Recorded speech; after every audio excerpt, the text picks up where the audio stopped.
Assalamualaikum warahmatullahi wabarakatuh. Perkenalkan, nama saya Julia Loviana Pratiwi dari kelas 3 Keuangan Perbankan B, NIM 175121047. Dalam kesempatan kali ini, izinkan saya mempresentasikan tugas akhir saya dengan judul Pengaruh Current Ratio dan Debt to Equity Ratio terhadap Return on Equity pada perusahaan manufaktur subsektor makanan dan minuman yang terdaftar di Bursa Efek Indonesia tahun 2015 sampai dengan 2018. Dalam mengerjakan tugas akhir ini, saya dibimbing oleh Bapak Dr. Andes Beni Barnas.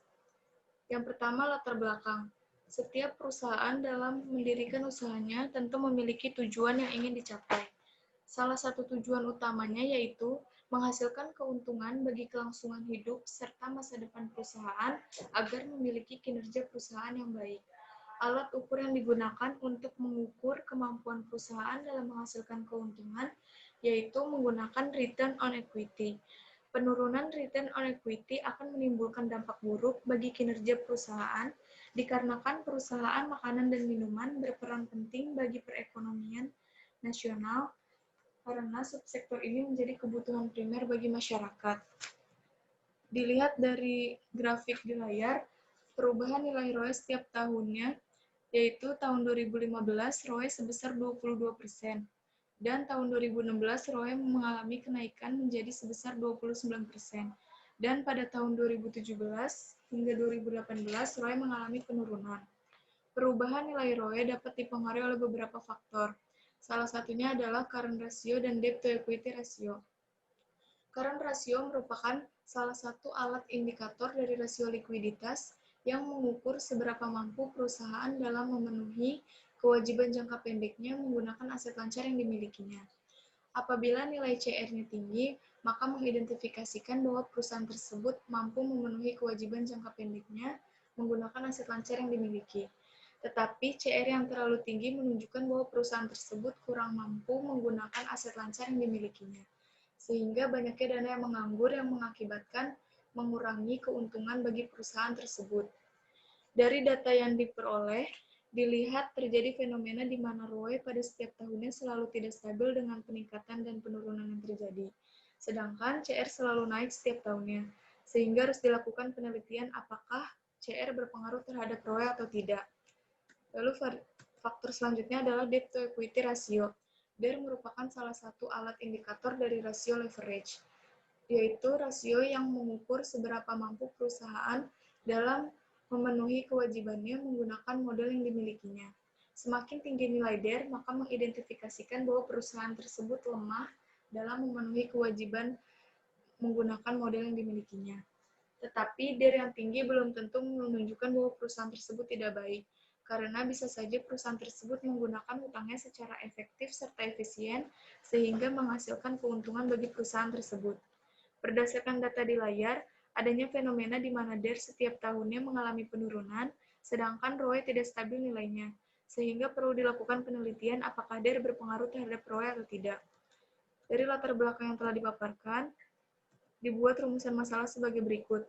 Apakah DER berpengaruh secara parsial terhadap ROE pada perusahaan manufaktur subsektor makanan dan minuman yang terdaftar di BEI periode 2015 sampai dengan 2018?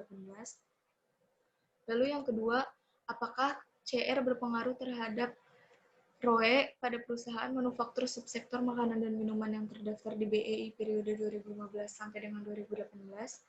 Dan yang ketiga, apakah DER dan CR berpengaruh secara simultan terhadap ROE pada perusahaan manufaktur subsektor makanan dan minuman yang terdaftar di BEI periode 2015 sampai dengan 2018. Tujuan penelitiannya yaitu sebagai berikut. Tinjauan pustaka yang pertama, variabel debt to equity ratio. DER merupakan rasio yang digunakan untuk mengukur tingkat leverage atau penggunaan hutang terhadap total shareholders equity yang dimiliki perusahaan. Menurut S. Husnan dan Eni Pujiastuti, rasio ini menunjukkan perbandingan antara hutang dengan modal. Rumus DER yaitu total kewajiban dibagi total modal sendiri dikalikan dengan 100%. Variabel selanjutnya adalah current ratio. Menurut S. Munawir, current ratio merupakan salah satu indikator dari rasio likuiditas yang mengukur seberapa jauh perusahaan dapat melunasi kewajiban jangka pendeknya dengan aset lancar yang dimilikinya. Rumus dari CR adalah current asset dibagi dengan current liabilities dikali 100%. Yang terakhir adalah return on equity.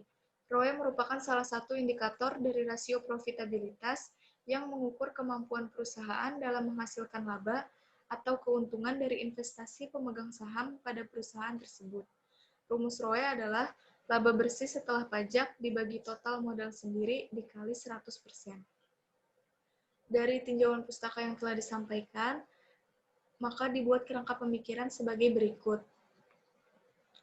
Lalu penelitian terdahulu yang dijadikan acuan untuk penelitian sekarang. Yang pertama, Angga Aditya dengan judul penelitiannya Pengaruh CR, DER, dan TATO terhadap ROE. Hasil penelitiannya yaitu terdapat pengaruh negatif antara CR dengan ROE, sedangkan DER dan TATO berpengaruh positif dan signifikan terhadap ROE. Sementara secara simultan ketiganya berpengaruh signifikan terhadap ROE.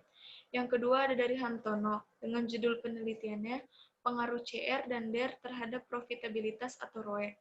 Hasil penelitiannya yaitu secara simultan CR dan DER berpengaruh signifikan terhadap ROE, sementara secara parsial CR dan DER berpengaruh positif signifikan terhadap ROE. Yang ketiga ada dari Henda Hendawati dengan judul penelitian Analisis DER, CR, dan TATO terhadap ROE. Hasil penelitiannya yaitu secara parsial CR tidak berpengaruh terhadap ROE, DER berpengaruh terhadap ROE, TATO tidak mempunyai pengaruh terhadap ROE. Sedangkan secara simultan, CR, DER, dan TATO tidak mempunyai pengaruh terhadap ROE. Dan yang terakhir, Ashifa dan Hendratno dengan judul penelitian Analisis Pengaruh CR, DER, TATO, dan SAIS terhadap ROE. Hasil penelitiannya adalah secara parsial, CR, DER, dan TATO tidak berpengaruh signifikan terhadap ROE. Sedangkan SAIS secara parsial berpengaruh signifikan negatif terhadap ROE. Hipotesis penelitian, hipotesis pertama adalah current ratio berpengaruh signifikan secara parsial terhadap return on equity. Hipotesis kedua adalah debt to equity ratio berpengaruh signifikan secara parsial terhadap return on equity. Dan hipotesis yang ketiga adalah current ratio dan debt to equity ratio berpengaruh secara simultan terhadap return on equity. Metode penelitian yang digunakan adalah metode descriptive analysis dan metode verifikatif analysis. Objek penelitiannya adalah perusahaan manufaktur subsektor makanan dan minuman yang terdaftar di Bursa Efek Indonesia tahun 2015 sampai dengan 2018. Jenis data yang digunakan adalah data sekunder. Sumber data diperoleh dari laporan keuangan perusahaan dari situs web Bursa Efek Indonesia dan pada situs web perusahaan masing-masing selama periode 2015 sampai dengan 2018. Pembahasan yang pertama ada hasil uji asumsi klasik, hasil uji normalitas. Dilihat dari grafik norma p-plot menunjukkan bahwa penyebaran titik mengikuti garis diagonalnya, maka dapat disimpulkan bahwa data berdistribusi dengan normal.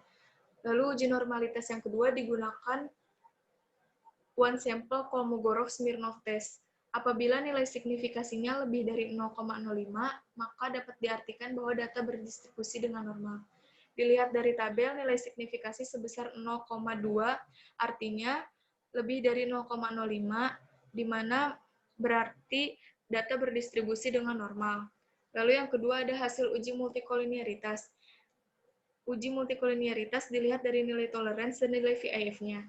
Apabila nilai toleransinya lebih dari 0,01 dan nilai VIF-nya kurang dari 10, maka tidak terjadi gejala multikolinearitas.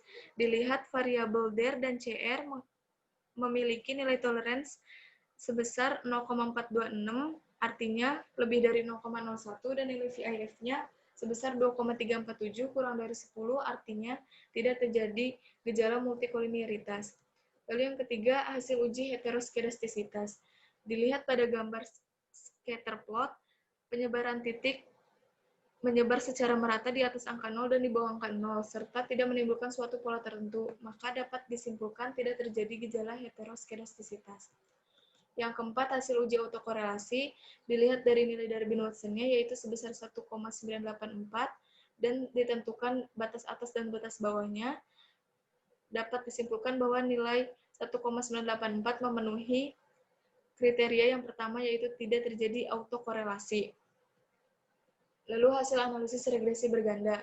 persamaan regresi linear bergandanya, yaitu Y sama dengan 0,001 ditambah 0,05 der ditambah 0,021.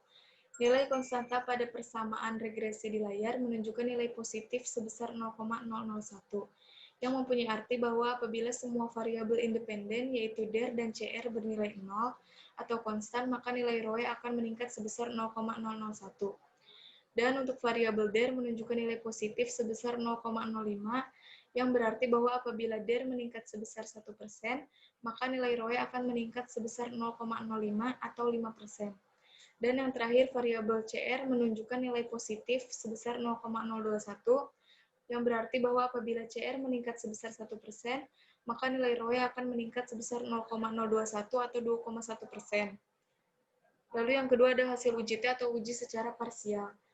Dilihat variabel der memiliki nilai signifikasi lebih besar dari 0,05, di mana nilainya yaitu 0,42, dan T hitung sebesar 1,321 lebih kecil dari T tabelnya sebesar 2,028. Hal ini dapat berarti bahwa variabel der tidak berpengaruh terhadap ROE pada perusahaan manufaktur subsektor makanan dan minuman periode 2015 sampai dengan 2018. Dilihat variabel CR memiliki nilai signifikasi sebesar 0,007, di mana nilai signifikasinya kurang dari 0,05, dan T hitungnya sebesar 2,863, lebih besar dari T tabel sebesar 2,028. Hal ini menunjukkan bahwa variabel CR berpengaruh signifikan terhadap ROE pada perusahaan manufaktur subsektor makanan dan minuman periode 2015 sampai dengan 2018. Lalu yang ketiga ada hasil uji F atau uji secara simultan. Dilihat dari tabel di layar, F hitung sebesar 4,941, sedangkan F tabelnya sebesar 3,26. Dengan begitu dapat dikatakan bahwa F hitung lebih besar dari F tabel, dan memiliki nilai signifikasinya kurang dari 0,05, yaitu sebesar 0,013. Berdasarkan hipotesis, maka dapat dikatakan variabel current ratio dan debt to equity ratio berpengaruh secara bersama-sama atau simultan terhadap return on equity. Lalu yang keempat, hasil koefisien determinasi dilihat dari nilai R-square-nya, yaitu sebesar 0,23.